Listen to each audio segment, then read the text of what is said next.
लक्ष मात्र फक्त एकाच घटनेकडे होतं। ही कहाणी आहे दोन मित्रांची।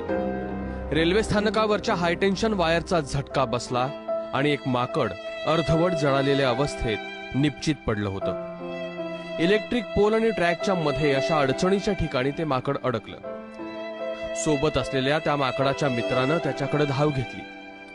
माकड तर मेलं म्हणून बघ्यांनी फक्त मोबाईल काढले आणि त्या माकडाची असह्यता आपल्या कॅमेऱ्यात कैद करण्यास सुरुवात केली। एकटाही माणूस पुढे सरसावला नाही।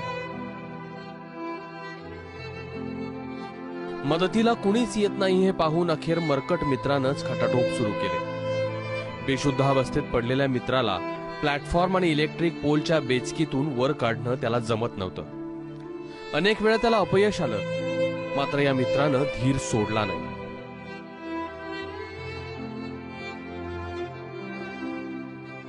संकटात असलेल्या मित्राला तिथंच सोडून जाणं त्याला पटलंच नाही। त्यानं आटोकाट प्रयत्न केला। जीव तोडून जोर लावत बेचकीत अडकलेल्या आपल्या मित्राला अखेर त्यानं बाहेर काढलंच। मात्र हा खेळ इथंच संपला नव्हता। निपचित पडलेल्या आपल्या मित्रामध्ये संवेदना नव्हती, शुद्ध नव्हती। आपल्या मित्रामध्ये जीव आणण्यासाठी या माकडानं मग युक्ती लढवली। त्यानं आपल्याच मित्राचा चावा घ्यायला सुरुवात केली। त्याला हलवलं, डुलवलं, काही वेळा आपटलंही, पण तरीही तो शुद्धीवर येत नव्हता। त्यानंतरही त्याचा मित्र शांत बसला नाही। त्याने एखाद्या निष्णात डॉक्टराप्रमाणे मित्रावर उपचार करायला सुरुवात केली। पाठीत, डोक्यात, मानेवर अशा विविध ठिकाणी चावा घ्यायला सुरुवात केली। त्याला उलट सुलट करूनही पाहिलं, पण काहीच फायदा झाला नाही।